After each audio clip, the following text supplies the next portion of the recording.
How's it going, everybody? Before we get started, be sure to like the video, subscribe to the channel, and click that bell to be notified about all my future uploads. Now let's get into the video. Alright everyone, in the last episode we fought against all the Tapu X Pokemon and saved the Cardinals, only to arrive at the peak of Mount Zodiac where the mysterious invader awaits us. Things are about to get crazy, so let's get into the ending of DLC number 4. As we move forward, the invader is able to show us pieces of our past that we've had to overcome, only to explain that these events shouldn't have happened the way that they did. That any normal person would not succeed over and over again in the ways that I have, and that even in times where we were gonna fail, it seemed like something would always happen to make sure we succeeded, even though those things wouldn't happen to a normal person. But because we've been labeled as the chosen one, fate seems to be ensuring that I'm able to triumph over any obstacle that gets in my way. They go on to explain that the reason this happens is not actually due to fate, but due to chaos.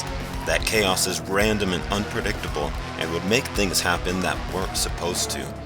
But because I'm the chosen one, I have the power to draw from chaos and use it to bend the outcomes of events to whatever I desire.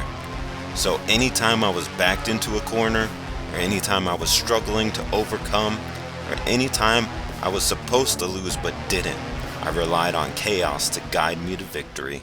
And thus, chaos commands all. After we finish being shown our past and how much we relied on chaos, the mysterious invader calls us to the top of the summit, the Zenith. We climb the stairs and come face to face with a powerful figure who looks very similar to Dahlia when she was possessed in the abandoned bunker. And they finally introduced himself as Vacuum, the deity from the past who is the combined form of Luxflawn and Dragolisk, the very same creature we stopped from emerging at the end of the story when we were in the Xenoverse.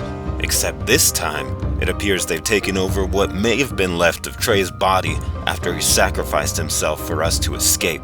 Vacuum goes on to explain that the reason they did all this was to get a hold of me, that as the chosen one, I'm also a powerful creature capable of balancing the entire universe.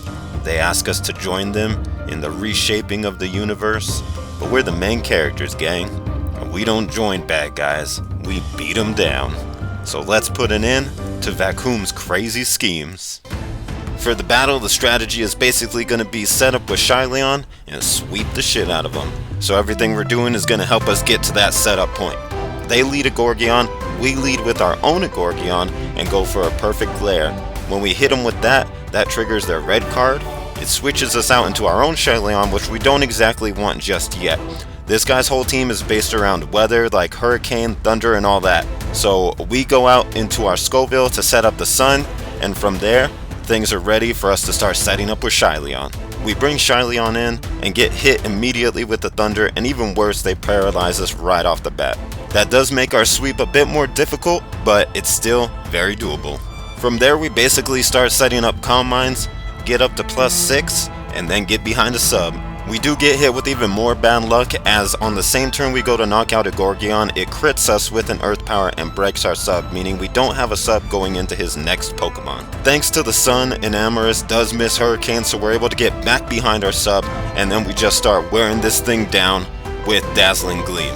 Now we're in a good spot as we're able to hit it with the Giga Drain one last time to get a little bit more HP back, and he goes into his next Pokemon, which is Thundurus. This guy does have all the genies, so it's really weird that we're actually trying to set him up with Shyleon and sweep him, but it actually works, believe it or not. So here, he's gonna Ice Beam break our sub, and then we're able to get back behind the sub as he tries to nasty plot, and we just knock it out in one good shot. From here he goes Tornadus and is able to hit us with a Hurricane, but it still doesn't break our sub because our defenses are up so high, so it's just the same deal. Just keep hitting him with Dazzling Gleam until we knock him out, and then get behind the sub again whenever we need to. On top of that, they are missing most of their attacks that are super effective against me, so they're not even able to break my sub half the time. The last one, he's going to go out into his Landorus, which is a physical attacker, which does kind of cause a bit of a problem, but he is also a lot more weak to Giga Drain and doesn't have the same kind of super effective moves to hit me as all the other genies did, Shyleon's just gonna hit him with one last Giga Drain, get a crit, and knock out the rest of his bars. After their defeat, Vacuum doesn't seem to be phased, as it appears they have a backup plan, which is revealed to be the very same Dragolisk that we fought in the Xenoverse. And from there, we jump right into another battle. Now, this battle is very different from the first one. I wasn't able to use items before, and in this battle I am, so I made sure to take advantage of this opportunity and get my team restored as much as possible. Aside from that, this Dragolisk is not extremely offensive. It really only has Frost Breath to attack, Psycho Shift to get rid of status, and then Torment and Protect as support moves. With that being said, we bring out Goombear, which is a fire type that has thick fat, so Frost Breath doesn't do anything even with a crit. On top of that, we were able to burn it, which it can't transfer over to me with Psycho Shift because I'm a fire type, and we were able to play around the Torment by switching between Bulk Up and a Sun Boosted Fire Punch. After all is said and done, there was no way we were losing this one.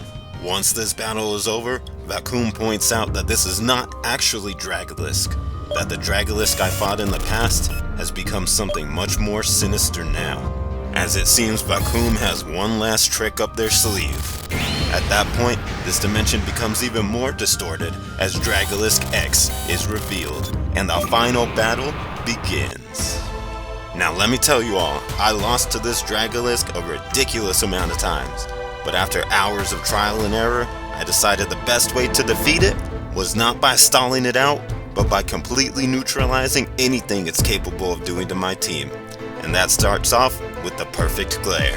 Now you'll quickly realize that just about anything this Dragolisk does is basically irrelevant, because the Gorgion's next role is to spam Flash until we go down, and it's already doing a great job. After getting its accuracy down as low as it'll go, it's time for Scoville to come in. Scoville's first job is to get up the sun, next we hit it with Worry Seed to neutralize its ability, and then Torment so it can't spam its attacking moves. After that, it's time for Kakashi to come in. Now we go on the offensive. With the sun up and Dragolisk basically unable to hit us, we're able to spam insanely powerful kunais one after another after another after another, as we watch him lose bars repeatedly off of his health, until eventually it is able to get off its signature move Divine Judgment, but that won't hit me for 2 more turns still, so we get another few turns of hitting it with Fire Kunai. Kakashi finally goes down, and it's time for the final phase of our plan. We're sending out the one and only Shyleon to do what he does best. We get behind a sub and start setting up Calm Minds as Dragolisk is still unable to hit us. Once we get boosted to +6, it's time to show Dragolisk just how hard our Shyleon can hit him. We start spamming Giga Drains and deal massive chunks of damage every single time until Dragolisk is finally defeated.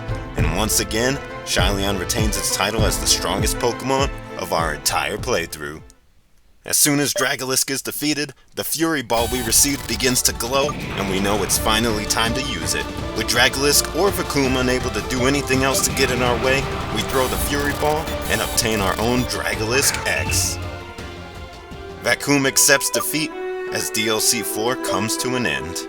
This was an insane DLC that just got more and more intense as it went on.